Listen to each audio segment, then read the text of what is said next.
రాష్ట్రంలో పార్లమెంట్ ఎన్నికల వేడి రాజుకుంది. ఎన్నికల నోటిఫికేషన్ విడుదల కాకముందే పార్టీలు పావులు కదుపుతున్నాయి. ఇవాళ రాష్ట్రానికి రానున్న రాహుల్ ఎన్నికల శంఖారావాన్ని మొదలు పెట్టనున్నారు.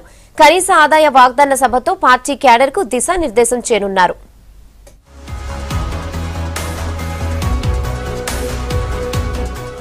కనీస ఆదాయ వాగ్దాన సభతో రాష్ట్రంలో ఎన్నికల ప్రచారాన్ని ప్రారంభించనున్నారు కాంగ్రెస్ జాతీయ అధ్యక్షుడు రాహుల్ గాంధీ. ఇవాళ శంషాబాద్లోని క్లాసిక్ కన్వెన్షన్ గ్రౌండ్లో జరిగే చేవెళ్ల పార్లమెంటు నియోజకవర్గ బహిరంగ సభకు హాజరు కానున్నారు రాహుల్. 3 లక్షల మంది జన సమీకరణకు ప్లాన్ చేశారు కాంగ్రెస్ నేతలు.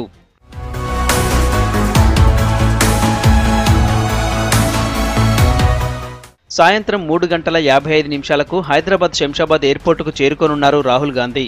అక్కడి నుంచి నోవాటెల్ హోటల్కు వెళ్లి విశ్రాంతి తీసుకుంటారు. సాయంత్రం 5 గంటలకు శంషాబాద్లో జరిగే కనీస ఆదాయ వాగ్దాన సభ ప్రాంగణానికి చేరుకుంటారు.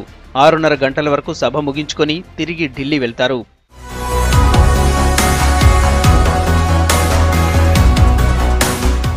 పార్లమెంటు ఎన్నికల్లో అనుసరించాల్సిన వ్యూహాన్ని కార్యకర్తలకు రాహుల్ దిశానిర్దేశం చేసేలా సభను ప్లాన్ చేశారు రాష్ట్ర కాంగ్రెస్ నేతలు.